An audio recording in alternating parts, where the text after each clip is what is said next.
Welcome to Creepy Index. Step into the shadows where the scariest stories come alive.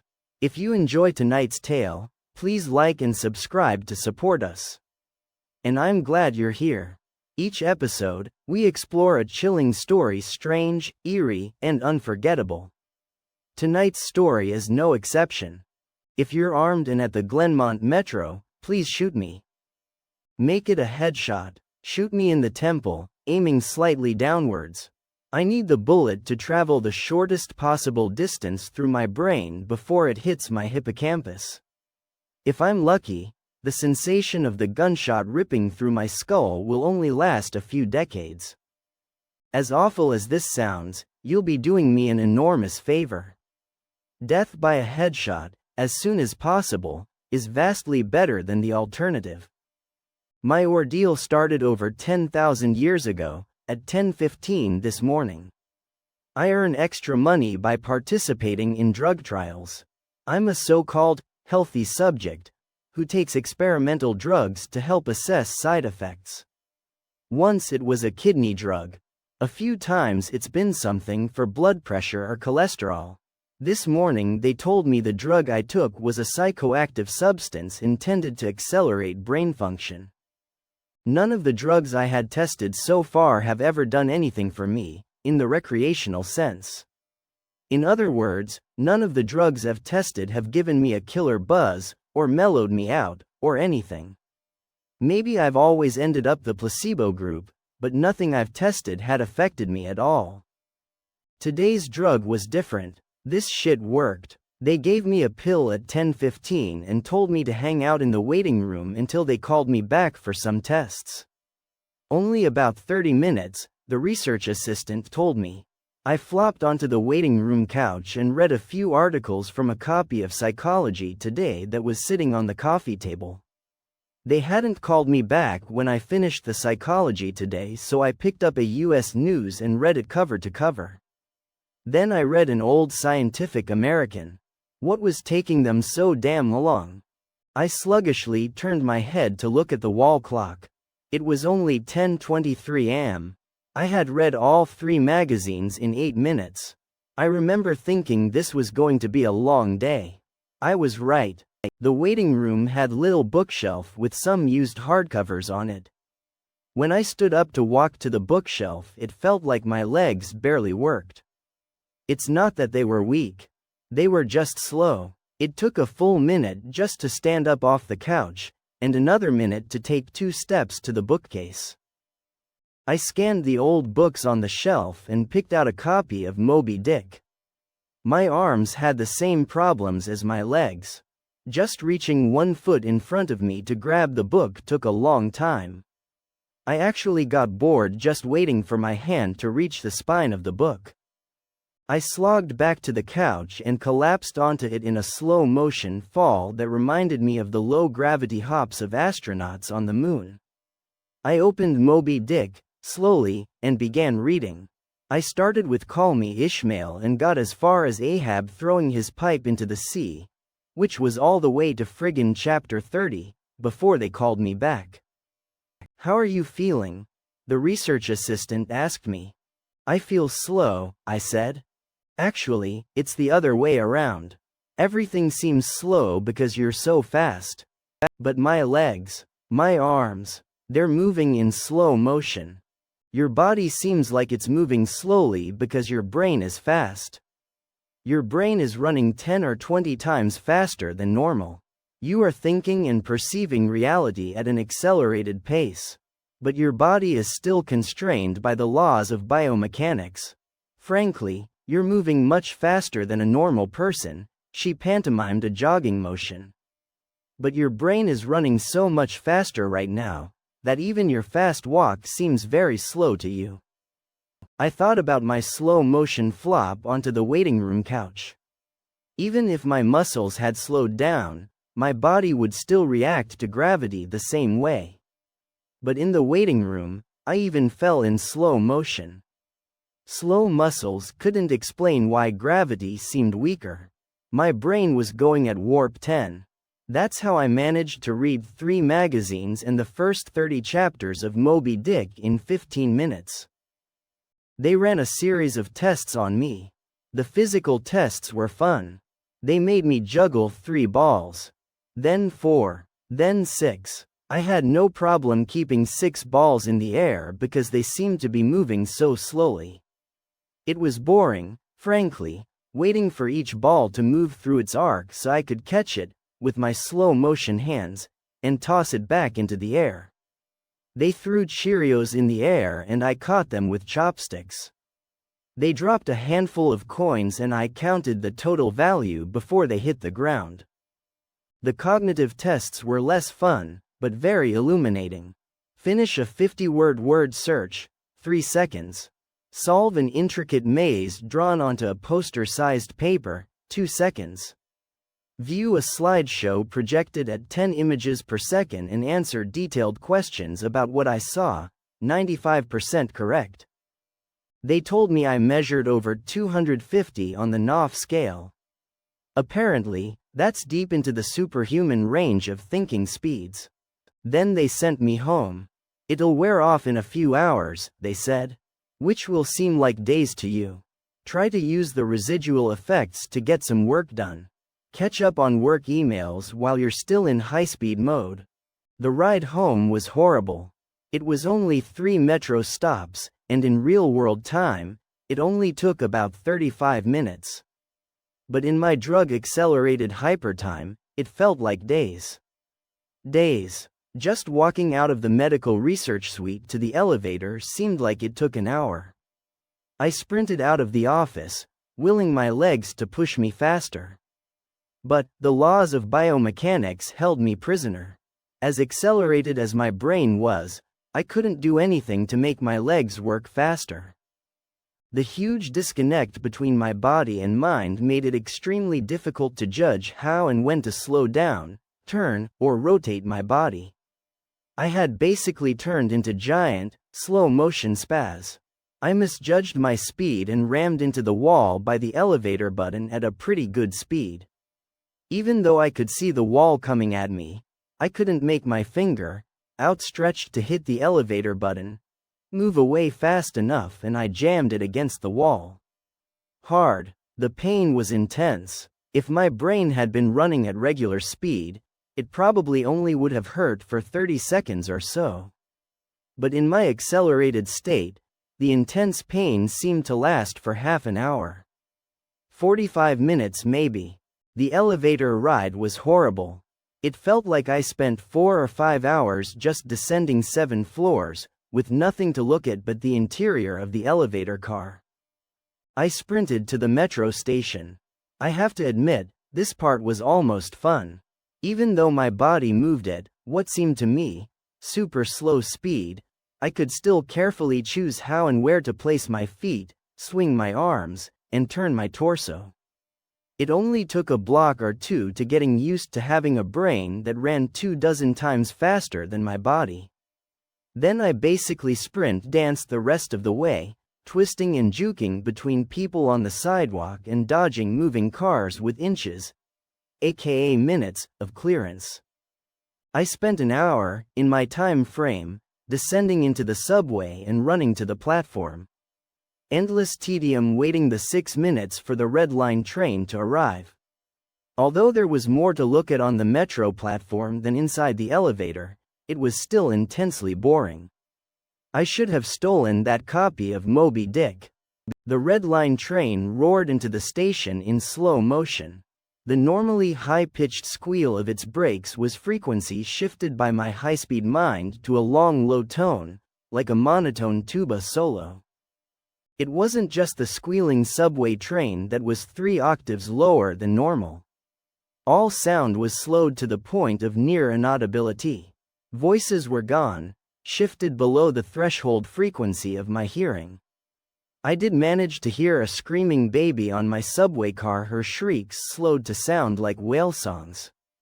Sharp sounds like a car horns and trucks bouncing over potholes were low, muddied roars like distant thunder. Back at the research offices, I could still hear and communicate with the research staff. But now verbal communication with anyone would be impossible. The effects of the drug were still intensifying. I spent what seemed like days on that fucking red line train. Days. Listening to the wail song of the screaming baby and the tuba solo of the brakes.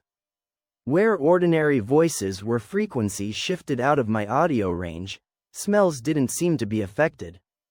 I never became nose blind to the body odor, the stench of the train's brakes, and melange of farts and other smells wafting through the metro car. I finally got back to my apartment. Sprinting through my open door and into the front hall at full speed was like a slow, relaxing drift down a lazy river. I was relieved to be home. At least I had stuff I could do there. I picked up the book I was reading, 100 Years of Solitude, and finished it. Despite turning the pages so quickly that I tore many of them, it seemed like most of the time I spent finishing the book was spent on page turning and not actually reading. 3 minutes had passed since I got home. I tried surfing the internet. My God, it takes a long time for computers to boot these days. But it was too frustratingly slow. Hours, seemingly, to load each new page, and a fraction of a second to read it. 100 articles in my newsfeed read and just 3 more minutes done. I dipped into my pile of yet-to-be-read books and finished 2 more. 4 more minutes had passed. I decided to try to sleep off the remaining effects of the drug. Unfortunately, whatever part of my mind is responsible for perception, the part that's been accelerated to hyperspeeds by the drug, isn't the same as the part that governs sleep. Despite being awake for what I perceived as days, my physical brain still thought it was 1:25 p.m. It was not ready for sleep. Nevertheless, I tried to sleep. I walked to my bedroom, a slow 45-minute drift through my apartment, and flung myself into bed, lazily falling like a feather onto the mattress. I closed my eyes and lay there for hours and hours, 10 minutes of reality time, before giving up. Sleep would not come. I was facing what was going to feel like days, or maybe even weeks of being trapped in a slow-motion prison. So I took an Ambien. The sensation of the pill and the splash of water I used to swallow it sliding my throat was sickening. A lump that blocked my breathing, moving like a slug down my esophagus. I read a book. 10 minutes had passed. I read another. 18 minutes since I took the Ambien. I threw the book across the room in disgust at my situation. The book slowly pirouetted and spun through the air, like a leaf blowing in a breeze. It hit the wall with a long, faint rumble, the only sound I had had for what seemed like hours, then drifted to the floor like a flip-flop sinking in a swimming pool. The force of gravity hadn't changed since I took the pill. The laws of physics were the same. It was just my perception of time that had gone wackadoo. This meant I could use the speed things seemed to fall as a way of judging the effects of the drug. Based on how long it took the book to drift to the floor, I estimated the effects of the drug were still intensifying. I read a magazine. I turned on the television. I clearly saw each frame of video like I was watching a slideshow. Frustrated, I turned the television off. I read some more, the first 2 books of Churchill's A History of the English-Speaking Peoples. Not exactly a light read. Frankly, I hated it. But given the hours of tedium it would take to go get another book off my bookshelf, just sitting on the couch and reading Churchill was better. Or at least less worse. It had now been 35 minutes since I took the Ambien. I lay down on the couch and closed my eyes. Time passed. I inhaled an hours-long process. Time passed. I exhaled for more hours. Sleep would not come. I needed a new plan. I decided to go back to the offices where they gave me the drug. Maybe they would have something that could counteract its effects. Or at least something to knock me out until it wore off. I exited my apartment as fast as possible, taking hours in my time frame to do so. I didn't even bother locking the door. It would have taken too long. Down the stairs, it's faster than the elevator if you run, through the lobby, out the front door and onto the street. These few things felt like a long day at the office. Sprinting down the street, dancing and weaving between pedestrians with what must have looked to them superhuman dexterity. Down the first flight of stairs at the metro. Across the landing. Another hour. Then on to the second flight of stairs. That's when the Ambien hit me. The Ambien didn't make me sleepy. Not at all. Instead, it must have had a severe cross-reaction with the experimental drug I took this morning. I was bounding down the second flight of stairs, moving in slow motion, but still making perceptible progress. Then, wham, everything stopped. The dull roar of the street and metro noise ceased, replaced by the most perfect silence I've ever experienced. My downwards motion seemed to completely freeze. Before the Ambien kicked in, my perception of time was maybe a few hundred times slower than real time. After the Ambien took effect, time moved thousands of times slower. Every second seemed like days to me. Even just moving my eyes to focus on a new point was like an impossibly slow scroll across my visual field. Over the course of the afternoon, I learned how to walk, run, and jump when my mind ran hundreds of times faster than my body. But with another 4 or 5 orders of magnitude of slowdown caused by the Ambien, body control was almost impossible. I fell on the stairs. Even though I was all but frozen in mid-step, controlling my muscles was impossible. I commanded my foot forwards for hours, then backwards for hours more when it seemed like I would miss the next step. Hours attempting to adjust the angle of my ankle, then readjusting when it felt wrong. Despite these efforts, I rolled my ankle on the next step. The pain wasn't at all mitigated by the slowness. Hours of increasing strain on my bent ankle. The nerve signals that send pain into the brain must work differently than the nerves in my ear. Sonic energy was spread out over time, diluted until it was imperceptible. Pain flowed into my brain undiluted by the change in my perception of time. Hours and hours of increasing weight on my turned ankle turned into hours of increasing pain upon increasing pain. I pitched forwards, my high-speed mind completely unable to control my low-speed body. I drifted downwards for days, managing to rotate my torso enough to keep my head from impacting the ground first. I eventually landed on my right shoulder. At first the impact wasn't even noticeable. Then I felt a slight pressure in my shoulder as it came in contact with the ground. The pressure grew, bringing increasing pain, for hour upon hour. My shoulder finally gave out, popping out of its socket with an endless sickening tug. I came to a stop days later, crumpled onto the ground, staring at the ceiling. The pain in my shoulder still screaming with the intensity of a fresh violent injury. I had plenty of time to think during that fall. If every second seemed like days to me, then each minute of real-world time would be like years. Even if the drug cleared out of my system in the next 2 or 3 hours, this nightmare would seem to last centuries. By the time I hit the ground, I had a plan. I would somehow get to the platform and throw myself in front of a train.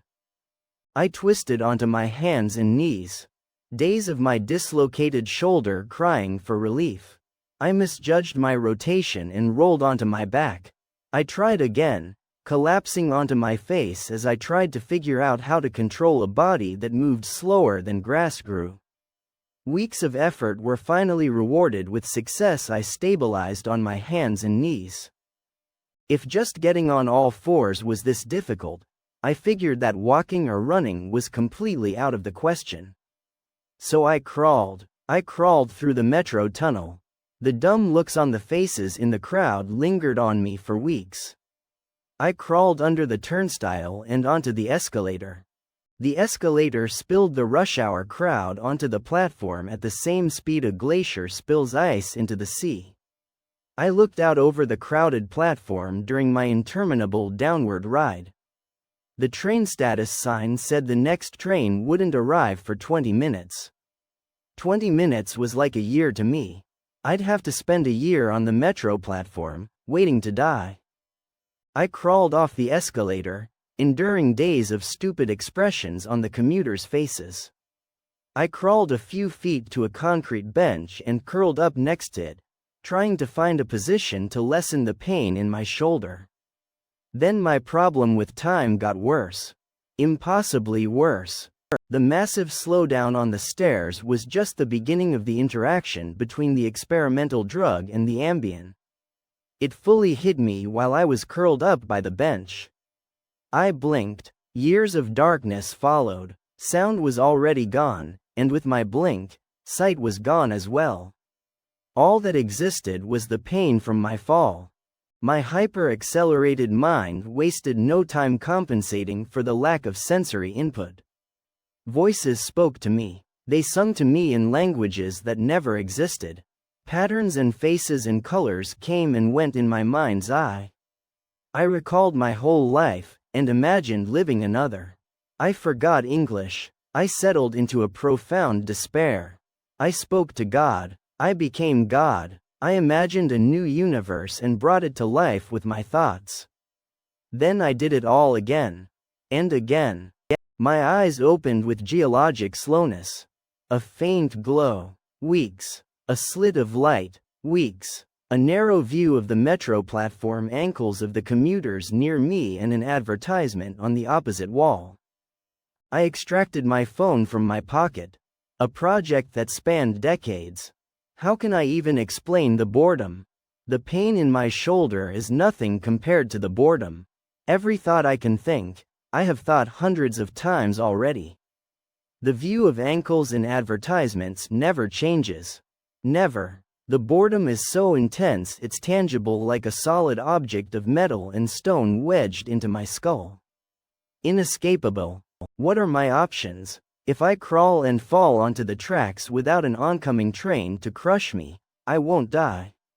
I'll experience even more pain from the 4-foot fall, but I'll most likely be rescued by some do-gooder on the platform and unable to act when the train finally does arrive. My suffering in that scenario will be endless. So I wait for the train. So I can throw myself under it. When it finally hits me, I will experience the pain of being ripped to pieces for centuries until finally, the light of life leaves my brain, and my experience ends. I've lived hundreds of lifespans at the foot of this bench. I am far older, in spirit, than any human who has ever lived. Most of my life experience has been a snapshot of pain huddled on the floor of a subway platform, with an unchanging view of ankles and advertisements. This post is my plan B, my Hail Mary. My long shot. I've spent lifetimes typing and posting this message in the hope that someone will read it and become convinced that my suffering must end. Someone on this platform right now. Someone who will find the man curled under the bench, the man who crawled down the escalator, and kill him as swiftly as possible. A bullet to the temple. If you're armed and at the Glenmont Metro, please shoot me. Thank you for wandering through the shadows with us. The story doesn't end here. It haunts the corners of your mind, whispering the horrors that hide in plain sight. Until next time, stay curious, and beware the dark.